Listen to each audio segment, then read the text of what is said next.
only I had watched grid engine videos, then I would know that I should have replaced my brakes way before this was an issue.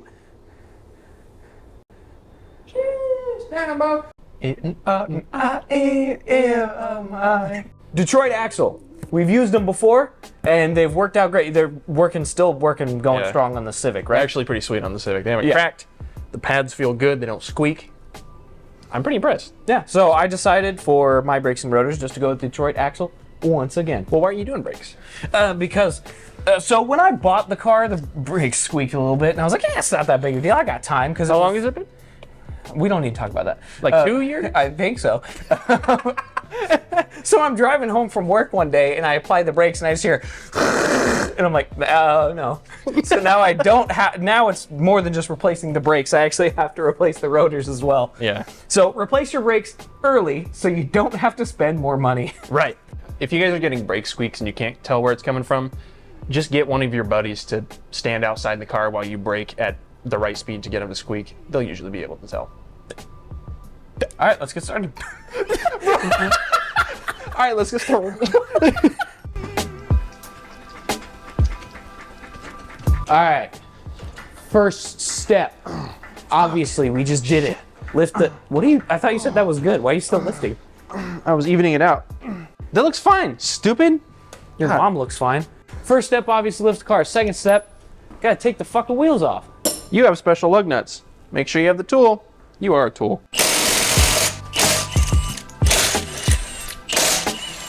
All right, take the wheel off, dummy. Dude, give me a second. Oh. Whoa! Hey, look at this boy. He did 2. 3. Don't poop. I'm gonna give myself a hernia. So with these, if you're just replacing pads, the only thing you actually need to take off is this bolt here. And then there's one on the bottom right here. That allows you to remove the center of the caliper so you can get to the pads and replace the pads. Epic. But that's not what we're doing. We're replacing this whole shit. So what we have to do, we have to remove that one down there. That big bolt. And then there's one on the top, right there. On the top, right there. You take those 2 off and that releases the entire caliper. So when you remove either part, make sure you have a bungee cord to strap it up with, because you do not want to hang it from your brake line. You hang it from the brake line, you break it and tear it and fucking not good. And you're gonna need to replace your brake line. So don't do that, hang it with a bungee cord. So we got our ratchet on this big boy. Now Noah's gonna crack her loose. These are tight, very tight. They take a lot of man strength. Yeah, I don't know. You gotta be a real man's man. That's why you can't lay down to do it. It helps to at least be on your knees so you can pull up towards you. Watch your knuckles too. Yep. Okay. Look at that. All right, that's good. We can use a power tool from here. But it's a good idea to use a ratchet at first because, frankly, you'll never be able to fit a power tool in here that's powerful enough to crack these loose. Oh, fuck. Give her the beans. There you go. Now, when you take this off, usually they won't just slide off, but have a hand ready on the actual caliper. What you're gonna wanna do is hang it on your suspension, on your coil spring.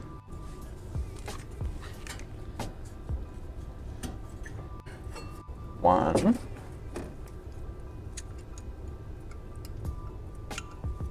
2. Don't lean your brake line on anything. Try and situate it to where that brake line's not on anything. Okay, there we go. Look at that. No tension on the brake line. She's hung up and out of the way. Now we gotta get the rotor off. So this rotor looks really fucking old, so chances are I'm gonna have to hit it with a hammer.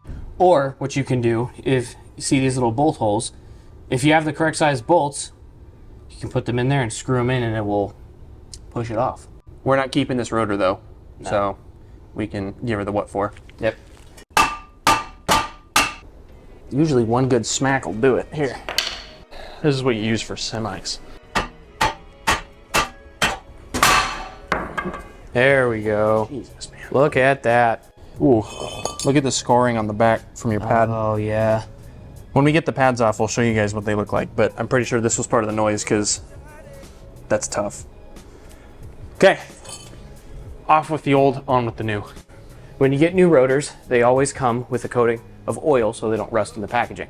You don't want oil rubbing on your brake pads, so you gotta clean it off before you put the rotors on. This is the actual proper use of the popular degreaser called brake cleaner. Now, you should also use a rag of some sort, because you really don't need to coat them. You just need to spray around and then wipe it off. Yeah. Okay, other side. Make sure you get some nonsense on there. There you go.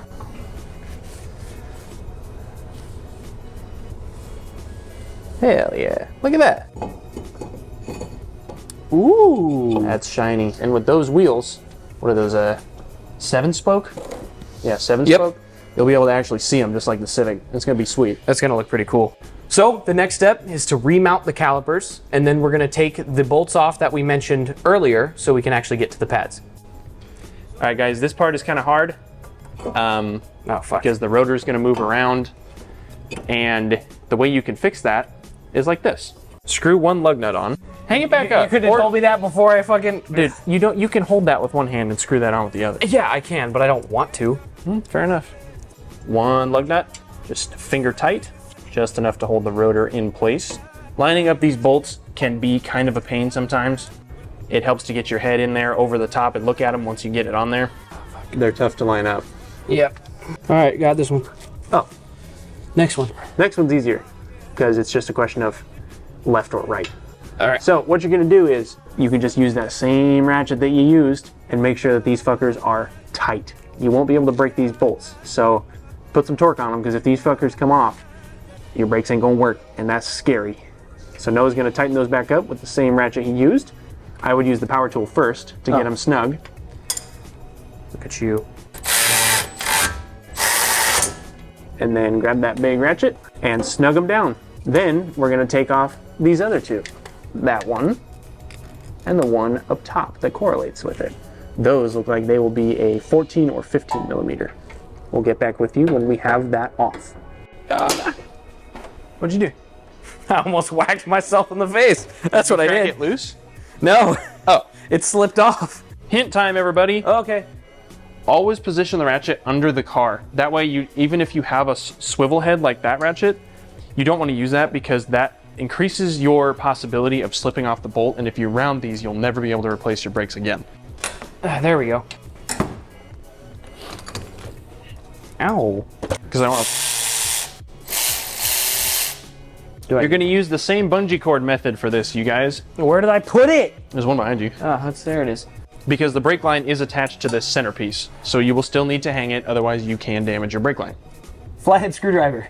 Yeah. Take it and you pick them up. You pick them off. Yep. Like Dave. Get it in there and give it a twist. Get it in there and give it a twist. Look at that. That. There she is. Now you can stick the screwdriver farther through and pry on the other side. There you go. Now just get it to pop out the bottom because it has a little brace on it. Look at that. There she is. That one is not completely gone, but the other side is. Pry that one off in the same way. Oh, That's yeah, metal. Look at that. That's bad. That's metal on metal. Let's look at that brake pad. Look at that. There's There's very little pad left on there. These brake pads come with new hardware. Sometimes with cheaper parts, the hardware will rub because it's not spaced perfectly. So if these aren't like falling apart and crumbling away, it doesn't hurt to reuse them. Make sure that you remember the orientation that you pulled your old pads off on. These have differences between the top and the bottom of the pad. And if you forget where those went, that might be a sad day for you because then you try and put your shit back on and it won't work. All right, check this out, guys. These old pads have bumps. They got a little bump at the top. That's a little clip. The new pads come with those.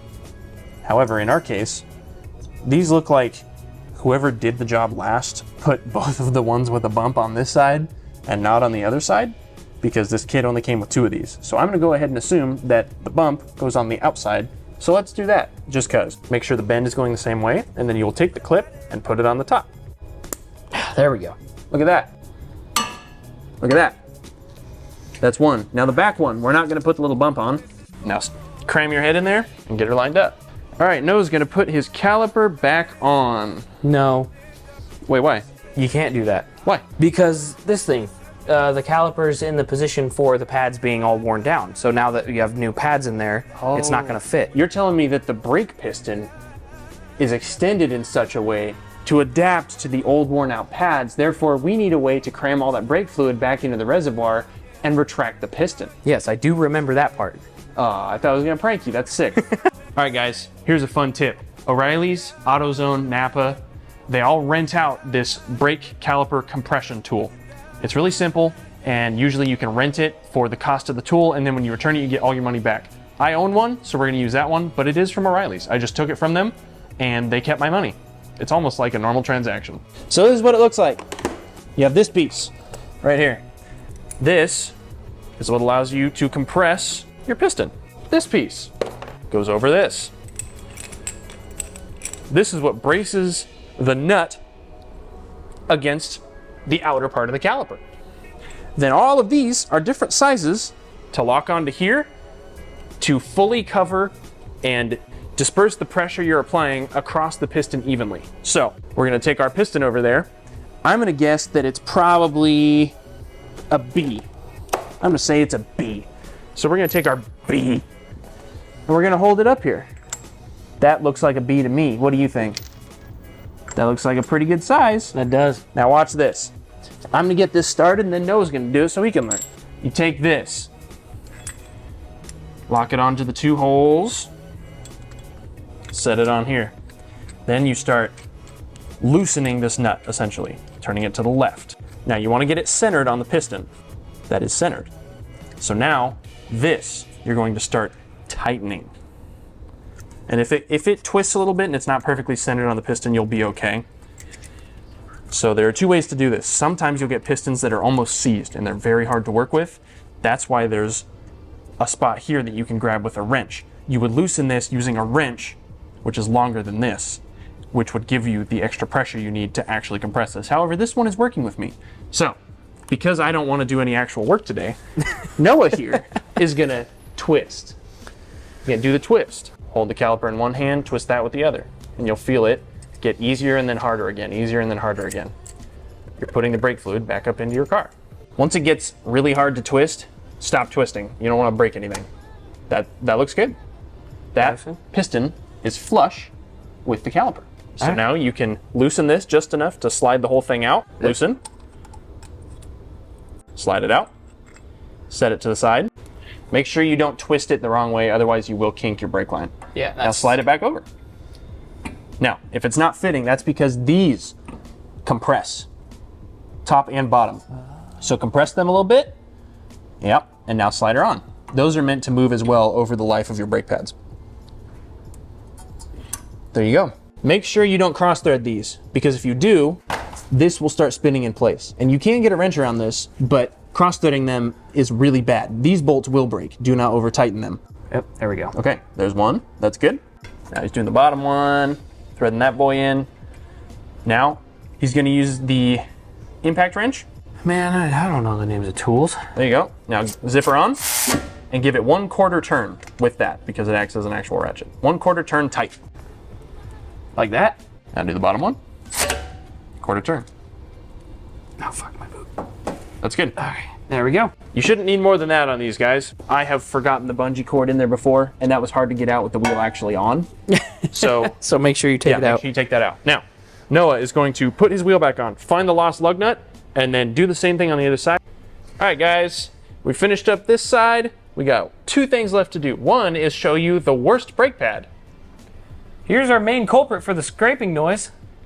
It's literally anodized blue on the top. I don't know if you guys can see that. Yeah, look at that. That's all fucky.